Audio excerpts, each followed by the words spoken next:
अय राजा, नाही नाराज करणार र ही शेती. कधीच नाराज करणार नाही. शेतकऱ्याला आजपर्यंत हिने नाराज केलं नाही. संकट आल्यानंतर अडचणी येणं साहजिक आहे, पण त्या प्रत्येक संकटामध्ये उभा राहतो तो शेतकरी असतो. मी पण त्याच परिस्थितीमधून गेलोय. आता या पिकाकडे बघितल्यानंतर, या झाडाकडे बघितल्यानंतर एवढा सुकून भेटतोय, एवढा आनंद वाटतोय की बाबा आपण पण प्रोड्युसर आहेत, आपण पण एक मॅन्युफॅक्चरर आहेत, आपण पण या शेतीमधून काहीतरी प्रोडक्ट बनवतोय आणि या जगाची भूक भागवतोय.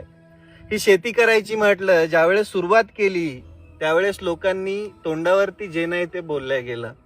पण आज ज्यावेळेस परिस्थिती बघतो, आजची जी समोरची परिस्थिती आहे, आता हे किती पीक बहरलंय, हे किती झाड मस्त झालंय. या झाडाकडे बघितल्यानंतर असं वाटत पण नाही की बाबा आपल्याला किती संकटांचा सामना करावा लागलाय, कारण की हे झाड सगळं काही देणार आहे आपल्याला. आपण मेहनत